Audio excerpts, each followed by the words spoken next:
कर्मदंड को भी काट सकता है। अभी तक जिस भी संत व महापुरुष से मिले उन्होंने यही बताया कि पाप कर्म फल भोगने से ही समाप्त होगा। वो प्रभु कौन है जो पाप कर्म को काट देता है, वो काल के बंधन से छुड़वा देता है। उसका क्या नाम है, पूजा की विधि क्या है? कृपया अवश्य सुनिए जगत गुरु तत्वदर्शी संत रामपाल जी महाराज के अमृत वचन। मालन जब बेर तोलन लगी तो तोलते जो एक बेर पलड़े में तो नीचे गिर गया, तखड़ी के उस तुला के एक पलड़े से नीचे एक बेर गिर गया।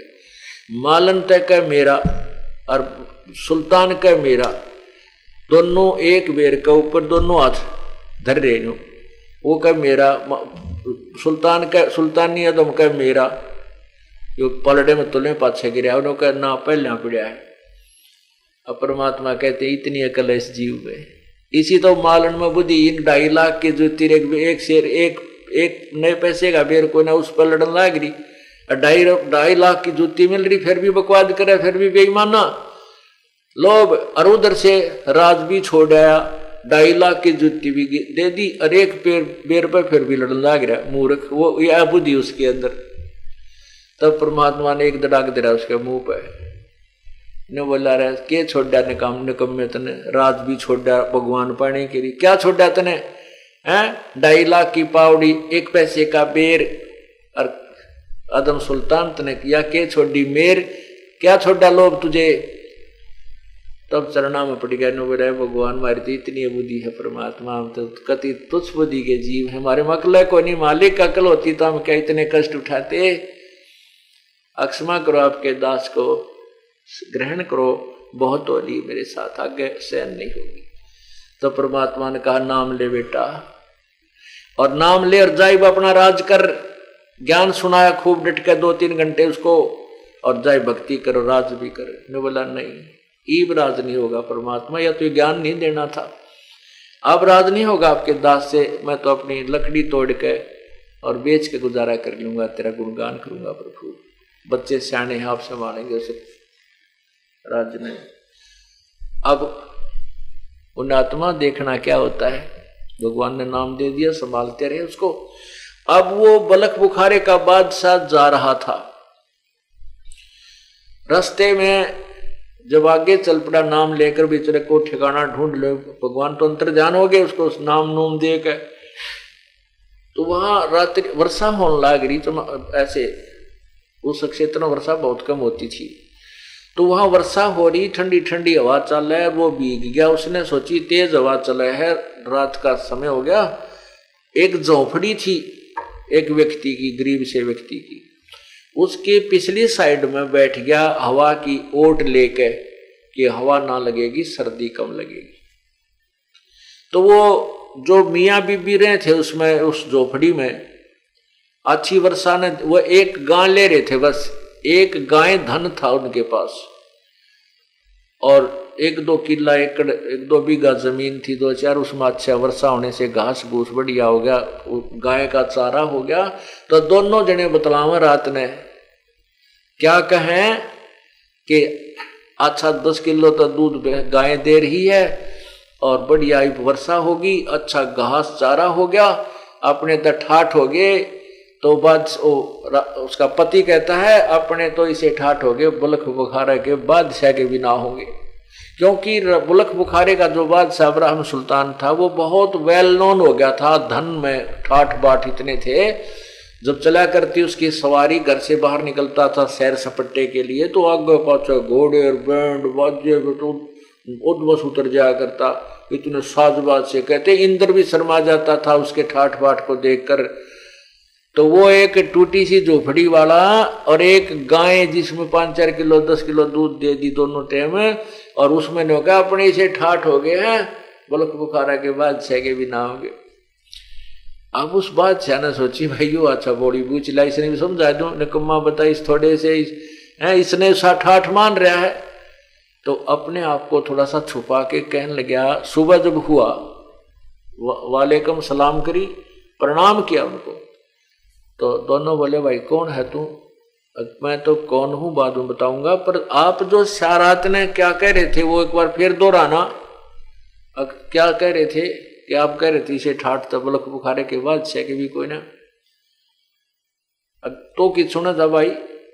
वो बोला मैं तुम्हारी झोपड़ी के पास से बैठा था, ठंड लगी थी, मैंने कपड़ा मेरे पास था नहीं। फिर वो समझाने लग गया भाई परमात्मा की भक्ति करनी चाहिए, गुरु जी से नाम दिलाऊंगा तुमने और भगवान की भक्ति करो। यो के ठाठ एक गाय एक पत्नी ने तू सब कुछ मान रहा है और मैं हूँ बलक बुखारे का बादशाह भाई, भगवान के लिए मैंने राज त्याग दिया। और वो पता था उसने बैठो इतनी और औरतें थी मेरे पास, इतना घोड़े थे, इतनी गायें थी। तब वो अज्ञानी प्राणी क्या कहता, वो झोपड़ी वाला ने बोला पहले तो तू मुझे बलक बुखारे का बादशाह नहीं लगता, और जब तू इब्राहिम सुल्तान तेरे जैसा बुद्धू मूर्ख नहीं जो राज छोड़ा और मैंने के शिक्षा दी है, चल अपना काम कर। तब उस बलक बुखारे के बादशाह ने कही थी कि रांडी ढांडी नात जाए ये नरकइये काग, और बलक बुखारा त्याग दिया थी कोई पचली लागे। ये तो नालायक किसी एक औरत है और एक गांव बांध रहा है, इस समय ठाठ मान रहा है, इस समय कति मौज मान रहा है, हर भक्ति के आसपास नहीं, इसके बुद्धि में भी नातिर मुझे कहता चल चल, और कहते हैं बलक बुखारा छोड़ दिया भाई थी कोई पचली लागी। ने बोला कोई मेरे पिछले संस्कार थे जो मेरे ऊपर मालिक ने मेरे की नरक में तो निकाल दिया। तो पुण्यात्माओं कहते हैं एक चोट सिधारिया जिन मिलन दाचा, क्या बताते हैं 18 लाख तुरा जिन छोड़ी पद्मनी 16 संस, एक पलक में त्याग गए वो सतगुरु के हंस। 18 लाख घोड़े छोड़ दिए, 16,000 रानी, 18 लाख तुरा माने घोड़ा, 18 लाख तुरा जिन छोड़ी पद्मनी 16 सहंस, एक पलक में त्याग दिए थे वो सतगुरु के हंस। तो पुण्यात्माओं आप जो भक्ति मार्ग पर लगे हो, जिन्होंने सब विकार त्याग दिए और भगवान में आस्था होगी, कोई तुम्हारी पिछली लाग थी। कहते हैं रांडी ढांडी नात तुझे ये नरकइये काग, और बलक बुखारा छोड़ दिया मैंने थी कोई पिछली लाग। तो आपकी कोई पिछले संस्कार है जो परमात्मा ने आपको शरण में दिया है, और अब चूकियो मत ना समझा है तो सिर दर पाऊं बहुर नहीं रे ऐसा दाओ सत साहे। कर जोरूं विनती करूं धरूं चरण पर शीश, गुरु राम देवानंद जी महाराज ने दियो नाम बख्शीश। कोटि कोटि सिजदा करूं कोटि कोटि प्रणाम, चरण कमल में राखियो मैं बांदी जाम गुलाम। गुरु जे तुम ना बोलियो चाहे लाख लोग मिल जाए, हमसे तुमको बहुत है तुमसे हमको नाई।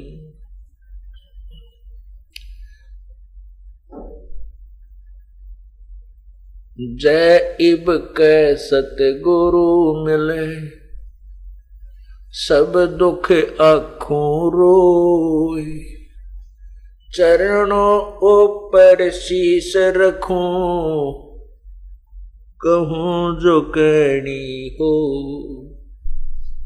कबीर गुरु जी मिलेंगे पूछेंगे कुशलात, आद अंत की सब कहूं अपने मन की बात। अवगुण किए तो बहुत किए करते न मानी हारे, बावे बंदा बख्श दियो बावे गर्दन उतारी। अवगुण मेरे बाप जी, बख्शो गरीब नवाज। जो मैं पूत कपूत हूँ, बोहर पिता को लाज। मैं अपराधी जन्म का, नक्सक भरे विकार। तुम दाता दुख भंजना, मेरी करो संवार। कुत्ता तेरे दरबार का, मोतिया मेरा नाम। गले प्रेम की रस्सी, जहाँ खेचो तो जाऊं। तो करो तो बावड़ू, और दूर दूर करो तो जाऊं। जो राखो तो ही रहूं, जो देवो सो खाऊं। बंदी छोड़ दयाल जी, तुम तक हमारी दौड़े। जैसे कागज जहाज का अब, सोजत और न ठोरे।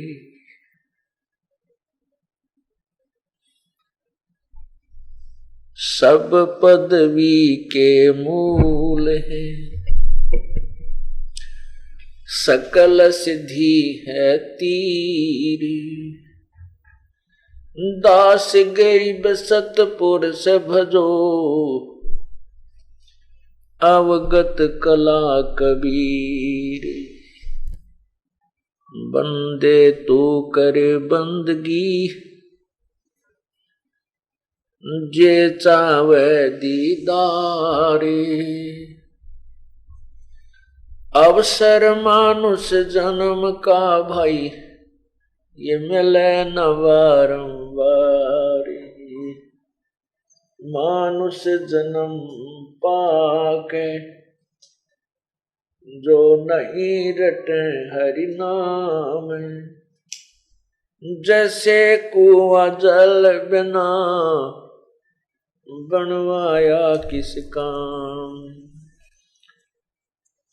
लूट सको तो लूटियो, राम नाम की लूटे। पीछे फिर पछताओगे, प्राण जहांगे छूटे।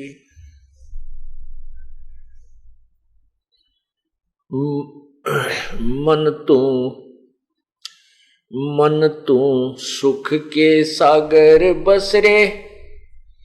भाई और ना ऐसा जसरे। मन तू सुख के सागर बसरे, और न ऐसा यसरे। सर्व सोने की लंका होती, रावण से रणधीरम। सर्व सोने की लंका होती, रावण से रणधीरम। एक पलक में राज विराजी, जम के पड़े जंजीर में। मन तू सुख के सागर बसरे, और न ऐसा यसरे। मन तू सुख के सागर बसरे, और न ऐसा यसरे। उदय अस्त बीच चक्र चले थे, ऐसी जन ठकुराई। उदय अस्त बीच चक्र चले थे, ऐसी जन ठकुराई। चुन करी शिश्वर कल्प करी, तब खोज न पाया राई। मन तू सुख के सागर बसरे, भाई और न ऐसा जसरे। मन तू सुख के सागर बसरे, और न ऐसा जसरे। दुर्योधन से राजा होते संग इकोतर बाई। दुर्योधन से राजा होते संग इकोतर बाई। 11 सोनी संग चले थी देही गीद न खाई। मन तो सुख के सागर बसरे और न ऐसा यस रे। मन तो सुख के सागर बसरे और न ऐसा यस रे। 60,000 सगड़ के होते कपिल मुनीश्वर खाए। 60,000 सगड़ के होते कपिल मुनीश्वर खाए। एक सपुत्र उत्तान पात का परमात्म पद पाए। मन तू सुख के सागर बसरे भाई और न ऐसा जसरे। मन तू सुख के सागर बसरे और न ऐसा जसरे। राम नाम पर लाद पड़े था हिरण्यकशिपु नावाए। राम नाम पर लाद पड़े था हिरण्यकशिपु नावाए। नरसिंह रूप धरे नारायण खम्ब पाड़ के आए। मन तू सुख के सागर बसरे भाई और न ऐसा जसरे। मन तू सुख के सागर बसरे और न ऐसा जसरे। नामदेव नाम राम पर राते जाकी छान छवाई। नामदेव नाम राम रटे थे जाकी छान छवाई। एक पलक में देवल फेरा वो मृतक गौ जवाई। मन तू सुख के सागर बसरे और न ऐसा यसरे। मन तू सुख के सागर बसरे और न ऐसा यसरे। काशीपुरी कबीरा होते ताही लखोरे बाई। काशीपुरी कबीरा होते ताही लखोरे बाई। जाके सोबन जारा उतरा 9 लख बालद आई। मन तू सुख के सागर बसरे और न ऐसा यसरे। मन तू सुख के सागर बसरे और न ऐसा यसरे। भाई कनक जनेऊ कंद दिखाया भक्ति करी रविदासा। कनक जनेऊ कंद दिखाया भक्ति करी रविदासा। दास गरीब कौन गत पाव वो मगहर मुक्ति विलासा। मन तू सुख के सागर बसरे भाई और न ऐसा यसरे। मन तू सुख के सागर बसरे और न ऐसा यसरे। भाई कनक जनेऊ कंद दिखाया भक्ति करी रविदासा। कनक जनेऊ कंद दिखाया भक्ति करी रविदासा। दास गरीब कौन गत पाव वो मगहर मुक्ति विलासा। मन तू सुख के सागर बसरे और न ऐसा यसरे। मन तू सुख के सागर बसरे और न ऐसा यसरे। परमपिता परमात्मा सारी सृष्टि के रचनहार कुल मालिक कबीर देव अल्लाह कबीर अल्लाहु अकबर वो स्वयं ही इस काल के लोक में आकर के हमें यथार्थ ज्ञान प्रदान करते हैं। और जिस अज्ञात स्थान का किसी भी ऋषि, महर्षि, देव, महादेव, ब्रह्मा, विष्णु, महेश तक को ज्ञान नहीं होता, उस वास्तविक अमर लोक के बारे में हमारे निज घर, ये जो हमारा वास्तविक स्थान है, उसके विषय में वो परमात्मा स्वयं ही बताते हैं।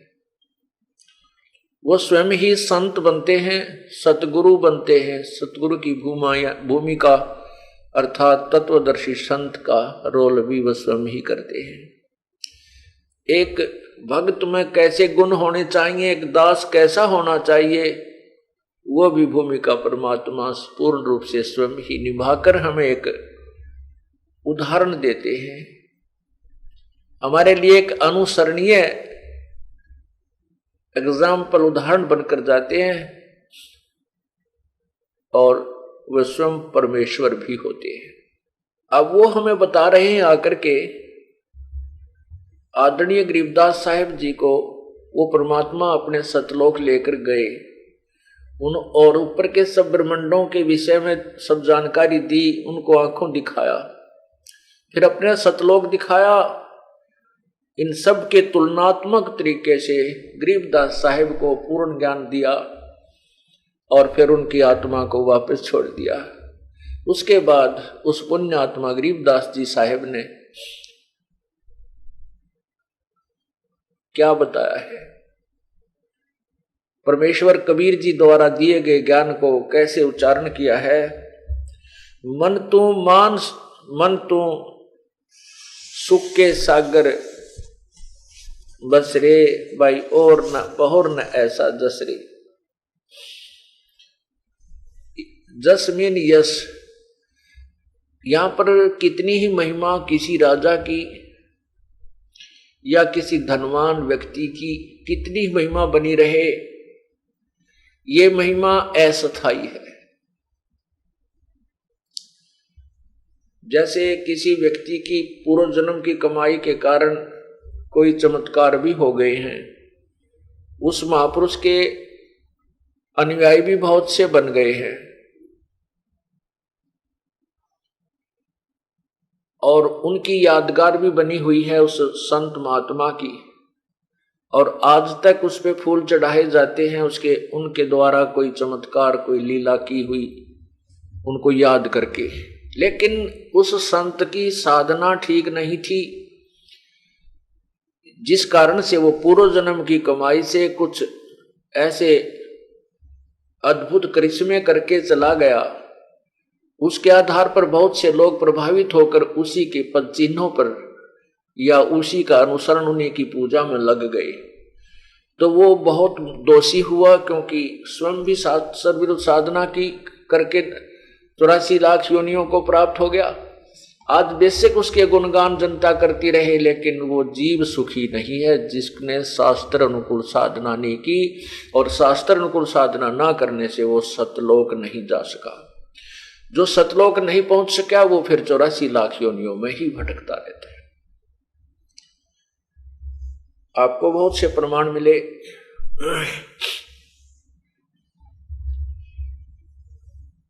कि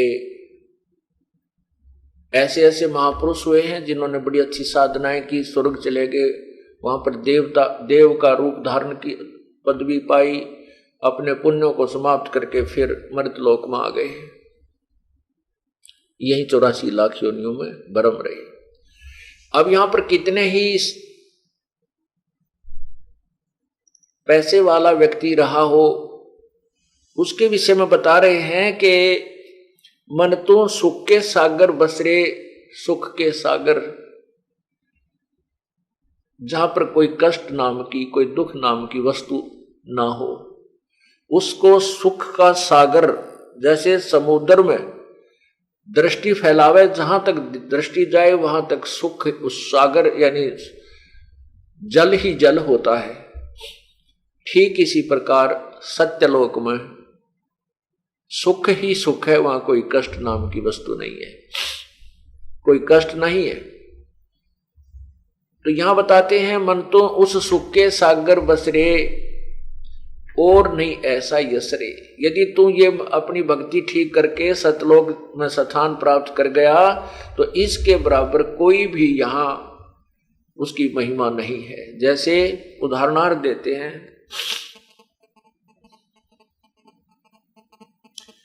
भाई सर्व सोने की लंका होती रावण से रणधीरम, सर्व सोने की लंका होती रावण से रणधीरम, एक पलक में राज विराजीवो जम के पड़े जंजीरम, मन तू उस सुख के सागर बसरे और न ऐसा यश रे।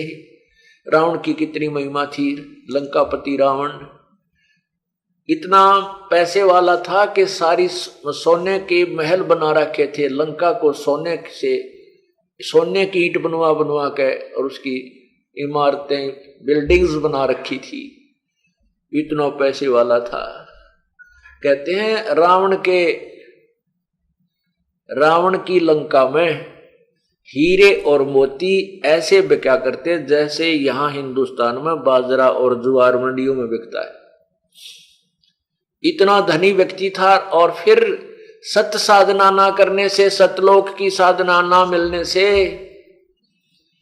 क्या हुआ कि एक पलक में राज विराजी, राज्य से विराज यानी राज्य रहित हो गया।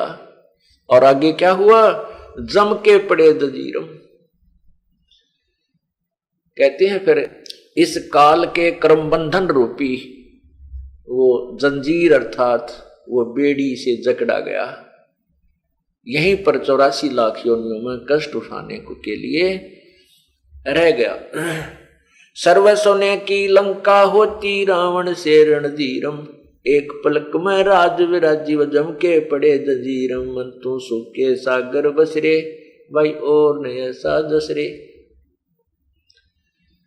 दूसरा उदाहरण बताया है, उदय अस्त भी चक्कर चले थे ऐसी जन ठकुराई, चुनक ऋषिश्वर कल्प करी तब खोज न पाया राई, मन तू सुख के सागर बसरे भाई और न ऐसा जसरे।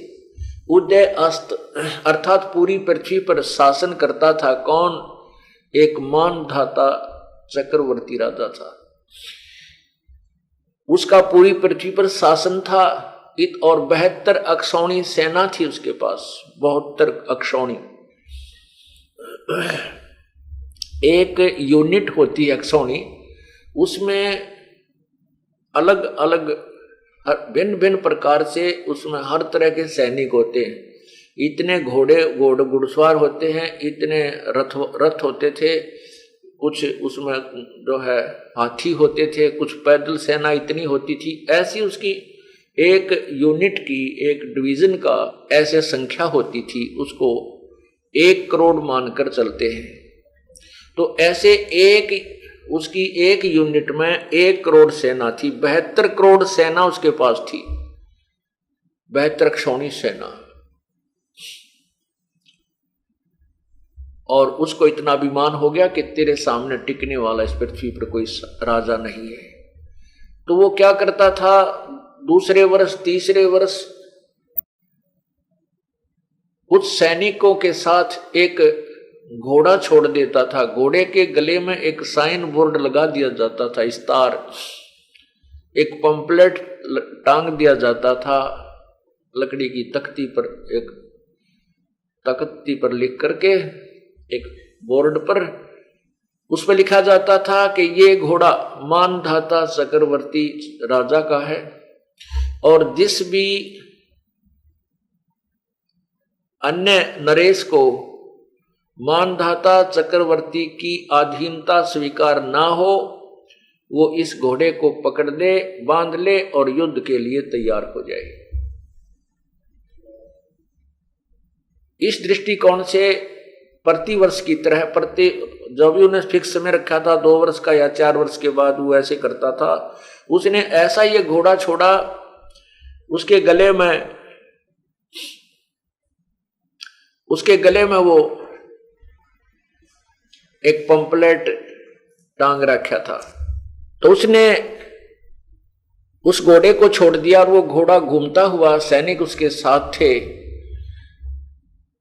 ऐसे ही दूसरे राजाओं के राज्य को पार करता हुआ जा रहा था। किसी ने घोड़ा नहीं पकड़ा। राजा की अक्षमता जो उस पर लिखी हुई थी, 72 करोड़ सेना, इसको देखकर सबके छक्के छूट जाते थे। कोई भी राजा से युद्ध करने को तैयार नहीं हुआ। एक चुणक नाम के ऋषि ये अपना हठ योग कर रहे थे, वेदों के अनुसार साधना कर रहे थे, साथ में हठ योग भी कर रहे थे। आपको बहुत बार समझाया है और आगे भी समझाते रहे, क्योंकि आप विद्यार्थी हैं और प्रत्येक सत्संग में विद्यार्थी अर्थात श्रोता बदलते भी रहते हैं, कुछ पुराने होते हैं। अब जैसे वेदों और गीता जी में स्पष्ट किया है कि जो हठ योग करते हैं, एक स्थान पर बैठकर हठ योग करके साधना करते हैं, वो मूर्ख राक्षस स्वभाव के व्यक्ति कहा गया है। अब ये ऐसा क्यों है? अब ऋषि जी वेद भी पढ़ते थे और साधना भी फिर हठ योग करके ऐसे समाधि लगाने की चेष्टा करते थे, जबकि किसी भी शास्त्र में समाधि हठ योग करके करने को नहीं कहा। गीता जी के अध्याय 3 में स्पष्ट किया कि अर्जुन, यदि तू एक स्थान पर बैठकर हठ योग करके साधना करता रहेगा तो तेरा निर्वाह कैसे होगा? इसलिए कर्म संन्यास से कर्म योग उत्तम है। कर्म योग का अर्थ होता काम करते करते परमात्मा की भक्ति करना। कर्म तो उसने ऋषियों ने ऐसा क्यों करना शुरू किया? ये हठ योग क्यों किया? क्या कारण रहा कि ये काल भगवान जो है ब्रह्म ज्योति निरंजन, ये जानबूझकर मिसगाइड कर देता है। वेदों में और गीता का ज्ञान तो सही दिया है, लेकिन अपनी भी बीच में ये टांग अड़ाता ही रहता है। जैसे श्री ब्रह्मा जी को इसने एक आकाशवाणी की, तप करो तप करो, तपह तपह, तपो तपो कर वाक्य सुनाया और लोक रचो बल मेरी माया। ज्योति निरंजन ने जब ब्रह्मा जी कमल के फूल को ऊपर बैठाकर सचेत किए थे, ज्योति निरंजन ने जब वो सचेत हुए तो उसने देखा मैं कमल के फूल पर बैठा हूं, हर तरफ जल ही जल है, कहीं पृथ्वी नजर आ नहीं रही, अब मैं क्या करूं? तब आकाशवाणी की ज्योति निरंजन ने कि तप करो तप करो। अब इसने उस काल भगवान की उस आकाशवाणी को पूर्ण परमात्मा की मानकर तपस्या की। 1000 वर्ष तक तपस्या करता रहा। तपस्या के बाद फिर कहा लोक रचो बल मेरी माया, अब तो प्राणियों की रचना कर, उसमें सिद्धि दे दी। लोक रचन एक सिद्धि है, सो ब्रह्मा को दीन। अब ब्रह्मा जी को बाद में वेद मिले, उन वेदों को पढ़ा, उसमें से ओम नाम सिलेक्ट कर लिया। यजुर्वेद अध्याय नंबर 40 के मंत्र 15 में स्पष्ट किया है कि ओम कर्तु समर, किल्वे समर और कर्तुम समर। ओम नाम का जाप विशेष कसक के साथ जाप कर, ओम नाम का जाप अपना परम कर्तव्य समझकर जाप कर, ओम नाम का जाप काम करते करते जाप कर। तो ब्रह्मा जी ने और अन्य ऋषियों ने वेदों से ओम नाम ले लिया कि ओम नाम ही पूर्ण परमात्मा का है, जबकि ये ओम नाम ब्रह्म का है और पूर्ण ब्रह्म इससे अन्य है, सुप्रीम पावर है, वो सर्व समर्थ है, सर्वशक्तिमान है। उसकी साधना वेदों में वर्णित नहीं है, उसका ज्ञान अवश्य है। परमात्मा पूर्ण ब्रह्म ने स्वयं कहा अपने 100वें वेद में कि वेद हमारा वेद है, मैं वेदन में नहीं, और जौन वेद से मैं मिलूं वो वेद जानते नहीं। पूर्ण ब्रह्म कबीर परमेश्वर ने, कबीर देव ने, अल्लाह अकबर ने स्वयं कहा है कि वेद मेरा ही भेद दे रहे हैं। पर मैं वेदों से नहीं मिलता, क्योंकि उसमें मेरी प्राप्ति की विधि नहीं है। और जिस वेद से मैं मिलूं वो वेद जानते ना, उस सवसम वेद से मैं लिखे हुए क्रियाओं से मैं प्राप्त हूं, वो इन चारों वेदों में नहीं है। तो इन हठ योग करना शुरू किया। उस आधार पर के ब्रह्मा जी को भगवान का आदेश था तप करो। उधर से वेदों को पढ़ा, वेद भी भगवान का आदेश है, वेदों में ओम नाम लिखा है, वो भी करो, यज्ञ भी करो। तो इन्होंने इस प्रकार ऋषियों ने हवन आदि भी प्रारंभ किए, साथ में हठ योग करके समाधि भी लगानी प्रारंभ की। ओम नाम का जाप भी जपा। ओम नाम के जाप से परमात्मा प्राप्ति नहीं है। गीता जी अध्याय नंबर 11 के श्लोक 47-48 में स्पष्ट किया है कि अर्जुन, ये मेरा वास्तविक रूप है जो तूने देखा, काल रूप, 1000 भुजा, 1000 सिर, बहुत से ये नजर दिखाई दिया तुझे, तो ये मेरा काल रूप है, मैं काल हूं। ब्रह्म जो गीता बोल रहा है और कहता है ये मेरा रूप, जो मेरे दर्शन न तो वेदों में वर्णित विधि से, न किसी जप से, न तप से, न किसी भी क्रियाक्रम से मेरे दर्शन, मेरी प्राप्ति नहीं हो सकती।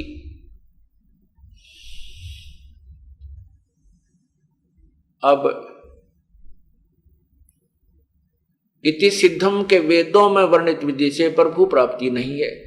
उससे अन्य लाभ हैं, जैसे ब्रह्मलोक की प्राप्ति होगी, जो बड़ा सबसे बड़ा होटल है, उस रेस्टोरेंट में, वो सुप्रीम रेस्टोरेंट है इस एक ब्रह्मांड का, उसमें वो अच्छे कमाई किए हुए, ओम नाम की कमाई किए हुए साधक ब्रह्मलोक में जाते हैं। और उसी में नकली सतलोक, अलखलोक, अगमलोक, अनामी लोक तक की इस काल ने झूठी रचना कर रखी है, जिसको एक पंथ विशेष सतलोक के गुण गाता है और उसको कह का पता नहीं वो सतलोक कौन सा है, कैसे जाया जाता, उनकी साधना भी गलत है और लाखों करोड़ों लोगों को भ्रमित कर दिया इस काल के द्वारा दिए हुए झूठे ज्ञान से। इस काल ने एक नकली स्थान बना रखा है, सतलोक की रचना की हुई है, नकल की है सतलोक की, और अपने जाल में जीवों को फंसा। वो ब्रह्मलोक के अंदर रचना की है। तो ओम नाम के साधक, और जैसे प्रसंग चल रहा है चुनक ऋषि का, तो ऐसे जो साधना करते थे उनको ब्रह्मलोक प्राप्ति होती है। और यहाँ का एक हार्ड एंड फास्ट रूल और है कि जैसे कर्म प्राणी करेगा वो भोगने पड़ेंगे। जब तक पूर्ण परमात्मा की साधना नहीं मिलती, तत्वदर्शी संत नहीं मिलता, तब तक किए हुए कर्म का भोग, पुण्य और पाप प्राणी को दोनों ही भोगने पड़ेंगे, भोग कर ही समाप्त होंगे।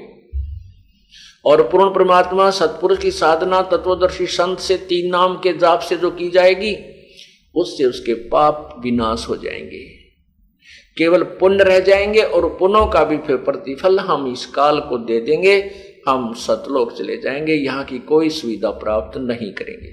तो इस प्रकार जो ब्रह्मलोक में चले जाते हैं ब्रह्म के साधक, वेदों के अनुसार साधना करने वाले। फिर इस काल ने एक और जाल फैलाया है कि ये जो भी साधक किसी भी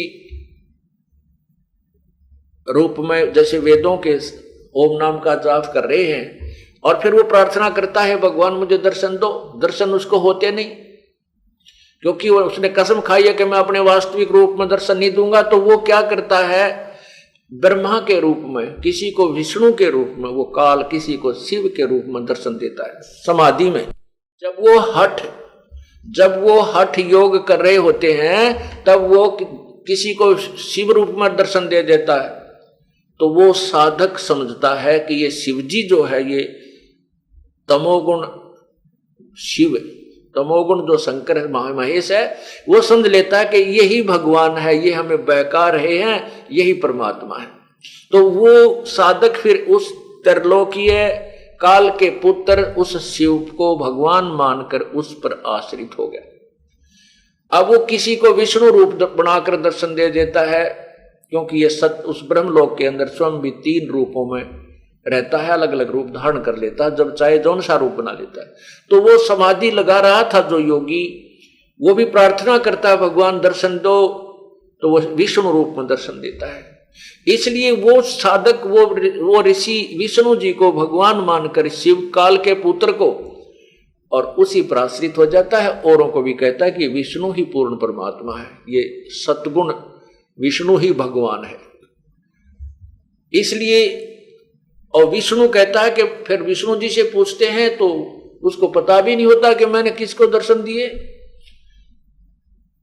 तो विष्णु जी जब कहता है कि मैंने अपनी मां से पूछा था और मां ने कहा है दुर्गा ने कि वो तो निराकार है, केवल प्रकाश दिखाई देता, तो विष्णु उन सबको ऐसे कह देता है। ब्रह्मा भी फिर यही कहता है और शिव भी यही कहता है कि वो साकार नहीं है, निराकार है, वो अव्यक्त है, वो किसी के सामने नहीं आता। तो इस प्रकार परमात्मा को निराकार मान लिया गया, क्योंकि वेदों में वर्णित विधि से प्रभु की प्राप्ति हुई नहीं।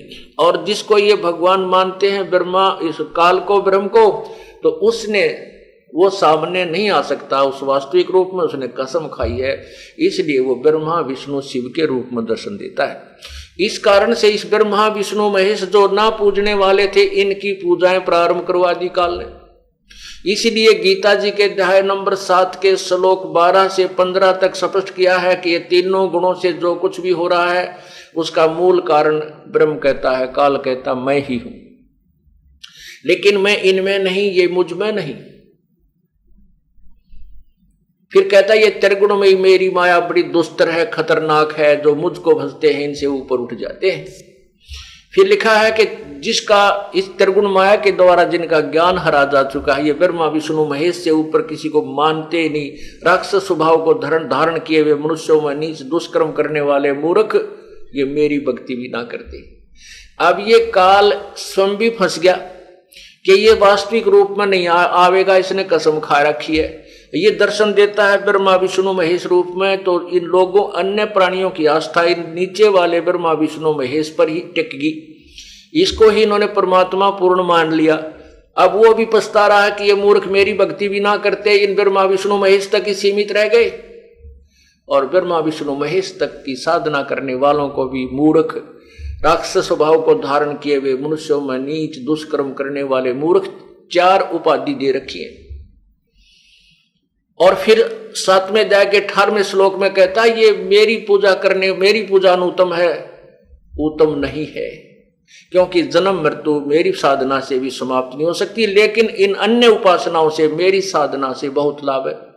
जैसे ब्रह्मलोक में की प्राप्त किया हुआ प्राणी बहुत युगों तक उस महास्वर्ग में अपने पुण्यों के आधार पर रह सकता है। और दूसरा जो कॉमन स्वर्ग है या ब्रह्मा विष्णु महेश के लोकों में बने हुए जो होटल है, रेस्टोरेंट यानी स्वर्ग हैं, उनमें बहुत कम समय होता है। इसलिए कह रहा है कि ये मूर्ख मेरी साधना भी ना करते, फिर अपनी साधना को भी 7वें अध्याय के 18वें श्लोक में कहता है वो भी मेरी साधना भी अनुत्तम है। ये योगी जन, ये ज्ञानी पुरुष जिन्होंने वेदों के पढ़ने से ये ज्ञान हुआ कि केवल एक पूर्ण परमात्मा की साधना से मोक्ष संभव है, उन्होंने आन उपासना तो छोड़ दी, ब्रह्मा विष्णु महेश, रजगुण ब्रह्मा, सतगुण विष्णु, तमगुण शिव जी और अन्य देवताओं की पूजा तो त्याग दी, लेकिन वो मेरे वाली साधना ओम नाम के जाप और ये हठ योग करते रहे, ये भी साधना अनुत्तम है, क्योंकि इससे जन्म और मृत्यु नहीं समाप्त होती। और जब तक जन्म और मृत्यु समाप्त नहीं होंगी तब तक हम सुख सागर में नहीं जा सकते, सतलोक नहीं जा सकते।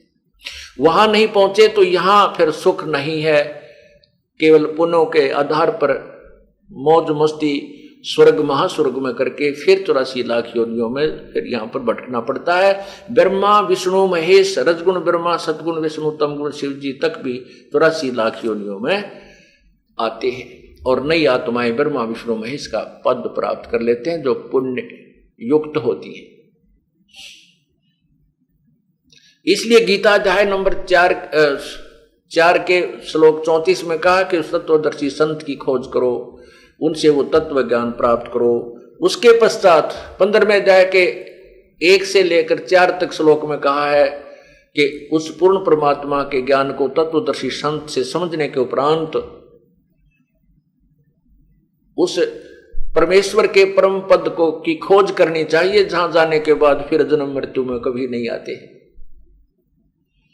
और गीता ज्ञानदाता कहता है जिस भगवान ने, जिस पूर्ण परमात्मा ने सारे ब्रह्मांडों की रचना की है और मैं भी उसी की शरण हूं। 18वें अध्याय के 62वें श्लोक में कहा कि अर्जुन तू सर्वभाव से उस परमेश्वर की शरण में जा जिसकी कृपा से तू परम शांति और शाश्वत स्थान यानी सतलोक को प्राप्त होगा। अब इन ऋषियों ने, चुनक जैसे महापुरुषों ने परमात्मा पाने के लिए अपना शरीर भी सौंप दिया, समर्पण कर दिया कि मरे चाहे जीवित रहे परमात्मा प्राप्ति करने इतना जबरदस्त तप किया। लेकिन कहते हैं भाई वो मैं पेड़ बबूल का वो आम कहां से खाए। अब आम के स्थान पर कीकर बीज कर उसकी पूरी सिंचाई कर रहा है, पूरी उसकी बाड़ बना रखी है, गमला बना रखा है, कितनी प्रयत्न कर ले, लेकिन कीकर के बीज का, कीकर के पेड़ के आम नहीं लग सकते। इसलिए सत साधना यथार्थ नाम की भक्ति करने से ही पूर्ण मोक्ष होगा। अन्य साधनाओं से मोक्ष नहीं हो सकता, अन्य लाभ हो सकता है। चुनक ऋषि जी ने काफी वर्षों तक साधना की, अपना शरीर की भी परवाह नहीं की, सूख के शरीर कांटा बन गया। लेकिन उधर से हठ योग और ओम नाम के जप से सिद्धियां आ गई और उससे जो उसने तप किया उस तप का पुण्य उसको प्राप्त हुआ। एटम बम बन गया, एटम बम सिद्धि का बम बन गया। ये काल ऐसे ही चाल चलता है। अब क्या हुआ कि चुनक ऋषि ने देखा मानधाता चक्रवर्ती राजा के वो सैनिक जा रहे थे, घोड़ा आगे चल रहा था। चुनक ऋषि ने पूछा भाई सैनिकों इस घोड़े के ऊपर सवार क्यों नहीं है, क्या कारण है, क्या ये घोड़ा अस्वस्थ है? तब सैनिकों ने सारी कहानी बताई कि ये राजा मानधाता चक्रवर्ती राजा का घोड़ा है और ये इसलिए खाली रखा जाता है, इस पे कोई बैठ नहीं सकता, राजा ही बैठ सकता है। इसके गले में ये लिखा हुआ है महर्षि जी कि जो इस घोड़े को पकड़ेगा उसको राजा के साथ युद्ध करना होगा। राजा के पास 72 करोड़ सेना है, 72 सोनी। तब तो वो चले गए। जब वो काफी वर्ष दिन के बाद, महीनों के बाद जब पूरी पृथ्वी पे घूमकर वापस आए, वो वापस फिर उसी ऋषि के पास से गुजरने लगे। तब ऋषि ने पूछा भी तुम्हारा घोड़ा किसी ने नहीं पकड़ा? नहीं पकड़ा ऋषि जी, किसी ने नहीं पकड़ा। एक कहने लगा कौन पकड़ सकता है हमारे राजा का घोड़ा, किसकी मां ने दूध पिलाया है और है किसी की हिम्मत? हमारे राजा के पास 72 करोड़ सेना है, इसलिए पूरी पृथ्वी घुमाए, किसी ने हमारे राजा के घोड़े को पकड़ने का साहस नहीं किया। अब देखो परमात्मा परमेश्वर की वाणी यहां याद आती है।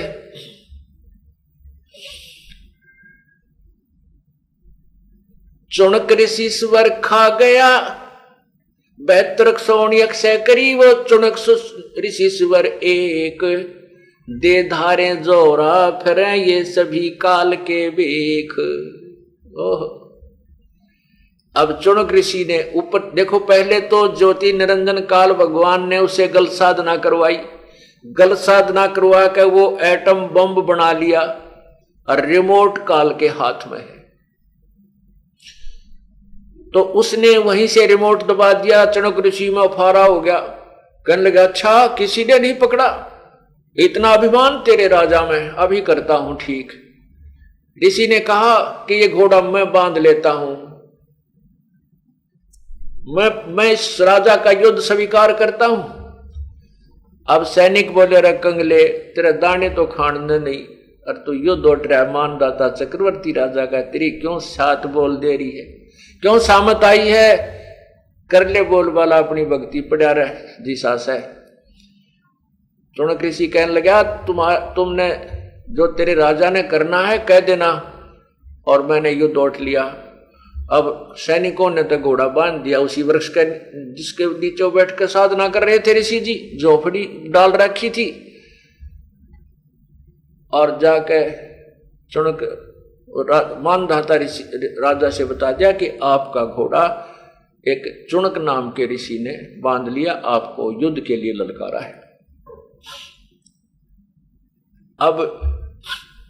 अब राजा की बुद्धि खराब, एक आदमी को मारने के लिए एक 18 क्षौणी सेना भेज दियो। तेरा गजब 18 करोड़ सेना, अरे 10-20 भेज दे, 50-60 भेज ले, नो तो देख ले यो के करे है।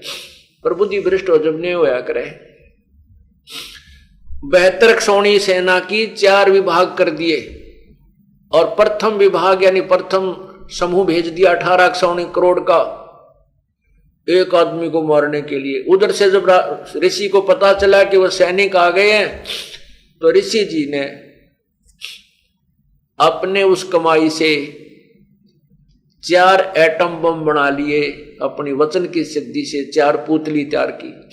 एक पुतली को आदेश दे दिया, उस पुतली की करोड़ों पुतलियां बन गई और उन्होंने उस 18 करोड़ सेना का विनाश कर डाला, काट दिए सबके सिर। राजा ने दूसरी टुकड़ी भेज दी 18 करोड़ की, ऋषि ने दूसरी पुतली छोड़ दी, अर्थात 4 पुतलियों से यानी 4 एटम बम्बों से 72 करोड़ सेना का विनाश कर डाला। और वो चक्रवर्ती राजा कंगाल होकर के धक्के खाकर मर गया। अब यहां परमात्मा कबीर जी का ज्ञान एक तीर में 2 शिकार कर रहे हैं प्रभु। एक तो कहते हैं उदय अस्तविद चक्र चले थे ऐसी जन ठकुराई, चुनक ऋषि सुअर कल्प करी फिर खोज न पाया राई। के तांडी पाक रहा था राजा मानदाता चक्रवर्ती फूला नहीं समावा था, तेरे बराबर कौन है, ये कर दूंगा वह कर दूंगा। अभिमान का अंत शीघ्र हो जाता है। एक तो ये प्रमाण दिया है, और सारी पृथ्वी का राजा था तो भी बिरान माटी होगी उस पूर्ण परमात्मा की भक्ति ना करने से। सब कुछ यही रहेगा, यह पृथ्वी यही रह गई और जितने उसने पाप इकट्ठे किए उसके साथ चले गए। अब दूसरे तीर से क्या शिकार करते हैं, ये तो प्रथम उदाहरण से हमें समझाना चाहते हैं कि आप लोग कितनी तो जहां संपत्ति इकट्ठी कर सकते हो, जिस छोटी सी संपत्ति में आप इतने गर्व किए बैठे हो। जैसे कल आपने सत्संग में सुना था, पूर्व सत्संग में, कबीर कहां गर्बियो ऊंचा देख आवासे, कल पड़े भूमि लोटना तेरे ऊपर उगे घास। एक बढ़िया कोठी बन जाए तो फूला नहीं समाता ये प्राणी, इतनी अज्ञानता भरी है बगैर तत्व ज्ञान के। और यहां प्रमाण करते हैं कि पूरी पृथ्वी का राजा था तो भी ऐसे कारण बन गए, उसकी सब कुछ नष्ट हो गया। जैसे कितना धनवान राजा था लंका का राजा रावण, और उसका भी कारण ऐसा बन गया, सत साधना और मर्यादा में न रहने से विनाश को प्राप्त हुआ। ऐसे ही मानधाता चक्रवर्ती राजा पूरी पृथ्वी का शासक होते हुए भी अंत में दुर्गति को प्राप्त हुआ। राम रटत दारिद्र भलो टूटी घर की छान, वो सुंदर महल किस काम के जहां भक्ति नहीं भगवान। पुण्यात्माओं, इस ज्ञान को गहराई से समझने की चेष्टा करो, तभी आप भक्ति पर लग सकोगे। अन्यथा हम एक दूसरे को देखकर उसकी कोठी बड़ी है मैं भी बना लूं, उसके पास 4 एकड़ जमीन है मैं 20 एकड़ बना लूं, ये तो काल का जाल है, ये तुम्हें यहीं फिर उलझा कर रख देगा। ये ना कोठी संग जानी, ना ये एकड़ ये किले साथ जाएंगे, जमीन के साथ जाएगी आपकी सतभक्ति पुण्य सेवा और किए हुए ये यज्ञ हवन आपके साथ चलेंगे। इनको आप नहीं कर पाओगे यदि आपको ये ज्ञान गहराई से समझ में नहीं आया, इसलिए समझाया जाता है।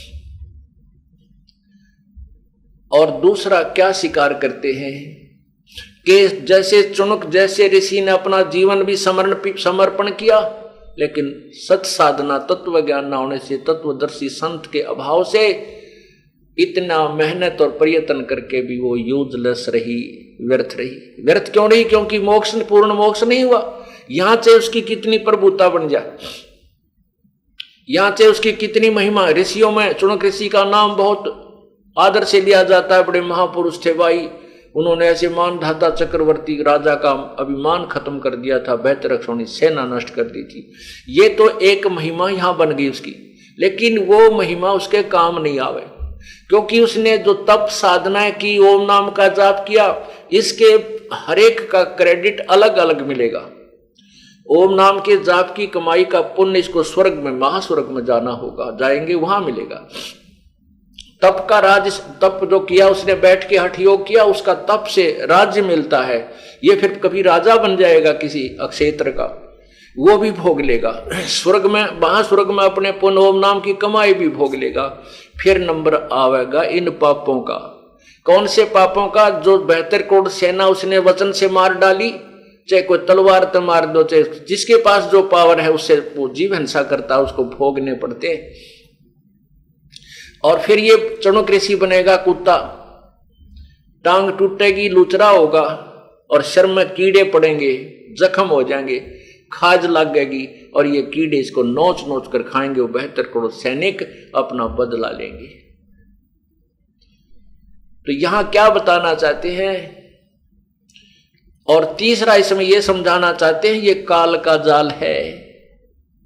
कैसे? 72 क्षोणी अक्षय करी, वो चुनक ऋषिश्वर एक, ये दे धारे जोरा फिर भाई सभी काल के भेख। भेख माने समूह, जैसे एक ये भेख बने हुए हैं, कोई गिरी भेख है, कोई पूरी भेष है, कोई अवगढ़ भेख है, कोई वैष्णो भेख है, कोई दूसरे भेख हैं। ये अलग अलग भेख, अलग अलग वेशभूषा में जो डिवाइडेड हैं, उनको भेख बोलते हैं। कहते हैं ये दे धारे जोरा माने मौत, या मौत घूम रही है सरेआम। ये ऋषि जी एटम बम बने फिर रहे हैं, न जरा सच कह दे कोई बात उसी को श्राप दे देते हैं। एक बार दुर्वासा ऋषि बड़े तपस्वी और बड़े सिद्ध पुरुष माने गए, और उनसे सब डरते थे कि इनके वचन में बड़ी शक्ति है। एक समय विष्णु पुराण में लिखा है कि दुर्वासा ऋषि जंगल में जा रहे थे। वहां पर एक लड़की एक बहुत अच्छी माला बना करके गले में पहने हुई थी। अब उस ऋषि ने कहा कि ये लड़की ये माला मुझे दे। उस लड़की को पता था कि ये वो ऋषि है, और ऋषि को अगर ना कर दी तो ये ना जाने के श्राप दे देगा। तो उसने तुरंत वह माला का निकाल कर ऋषि दुर्वासा जी को दे दी। दुर्वासा जी ने वह माला अपने सिर पर धर ली, नो इकट्ठी करके नो रख ली।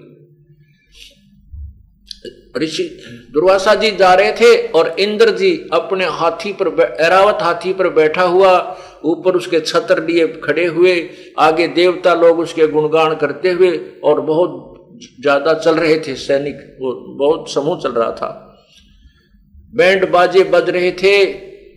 अब दुर्वासा जी वहां से अकड़ के निकल रहा है, वहां जा रहे थे, तो दुर्वासा जी ने इंद्र के ऊपर हाथी पर बैठे हुए को वो माला उठा के और ऐसे दे मारी इंद्र को, हाथी पर बैठे को ऐसे मारी, वो इंद्र के पास जा गिरी। इंद्र ने उठा के हाथी के मस्तक पर रख दी। हाथी का मस्तक अच्छा चौड़ा हुआ प्लेटफॉर्म था, तो उसके ऊपर रख दी। वो हाथी बहुत बड़े हैं, उनके इंद्र का हाथी बहुत बड़ा है, तो उसके ऊपर उसके माथे पे घेर दी। हाथी ने वो सूंड से, क्योंकि कोई भी रिजेक्टेड माल है वो वहां डाल देते थे, हाथी उसको अपने सूंड से पकड़ कर नीचे पटक देता जमीन पर, ऐसा को प्रोसीजर था उनका। तो जो ही उस इंद्र ने दुर्वासा के द्वारा फेंकी गई माला को हाथी के मस्तक पर डाला, हाथी ने सूंड से पकड़ कर जमीन में पटक दी। तो दुर्वासा जी ने कर ली लाल आंख, क्रोधित हो गया। अरे अभिमानी, तूने मेरी दी हुई वस्तु को का अनादर किया है, तेरा ये सब राजपाट नष्ट हो जाएगा, तेरा स्वर्ग में तेरा वैभव नहीं रहेगा, तेरा धन नष्ट हो जाएगा। अब इंद्र को पता चला दुर्वासा का वचन यू तो नाश कर दिया, नीचे उतरा, पैर पकड़े, माफी मांगे, कहता है दुर्वासा के पास अक्षमा का खाना नहीं है, जाइए जाइए जाइए, और चल पड़े। उसको श्राप देगा, इंद्र का नाश हो गया, ब्रह्मटी होगी।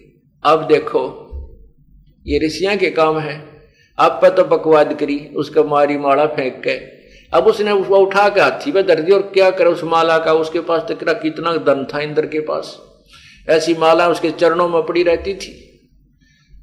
और हाथी ने वो अपने स्वभाव से नीचे डालना ही था, क्योंकि वो रिजेक्टेड माल उसके मस्तिष्क पर डाला जाता था। इसी तरह कहते हैं ये देहधारे मौत सरेआम, या देहधार का यानी शरीर रूप में ये एटम बम घूम रहे हैं, ये सभी काल के भेक, ये ब्रह्म तक की साधना के उपासक ऐसे हैं। तो कहते हैं 72 अक्षौणी अक्षय करी, अक्षय माने नाश कर दिया, क्षय 72 अक्षौणी अक्षय करी, वो चुनक ऋषिश्वर एक, ऋषिश्वर ऋषियों में श्रेष्ठ उस महान ऋषि के ये कुकर्म, आम ऋषि की क्या गिनती करें हम, एक ऋषिश्वर ऋषियों में श्रेष्ठ उस ऋषि ने, चणक नाम के ऋषि ने 72 अक्षौणी सेना चक्रवर्ती राजा मानदाता की नाश कर दी। और कहते दे धारे ये जोरा फिरे ये सभी काल के बेख, ये साधक हैं जो मोक्ष दायक साधना नहीं कर रही।